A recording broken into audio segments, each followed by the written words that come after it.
Hello, welcome back to the channel. Today we're diving right into how to arrange tasks using Subtasks on teamwork.com, your guide for 2025. The first thing we want to do is log into our teamwork.com account.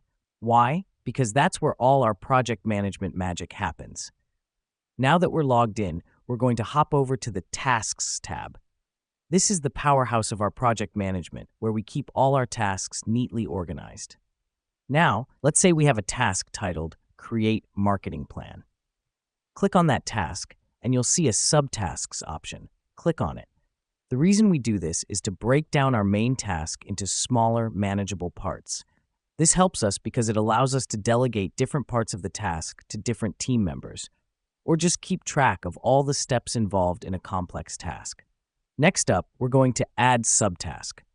This could be anything from research competitive landscape to draft social media strategy. Just type in the subtask and hit enter. Rinse and repeat for as many subtasks as you need. But why stop there? Each subtask can also have its own set of subtasks. This is great when you have a particularly complex task or when several people need to work on different parts of the same subtask. Just click on the subtask and you'll see an option to add more subtasks. Here's what's happening behind the scenes. Teamwork.com is keeping track of all these tasks and subtasks, organizing them in a clear and understandable way. This way, you can easily see the overall progress of your main task, as well as the status of each individual subtask.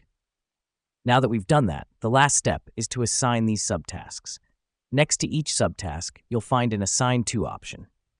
Click on it, choose a team member, and they'll be notified of their new task. This is crucial because it ensures that everyone knows exactly what they're responsible for. And that, my friends, is how you arrange tasks using Subtasks on teamwork.com. It's all about breaking down your tasks into manageable parts, keeping everything organized, and making sure everyone knows what they need to do. So, go ahead, give it a try, and see how it revolutionizes your project management game. Thanks for watching.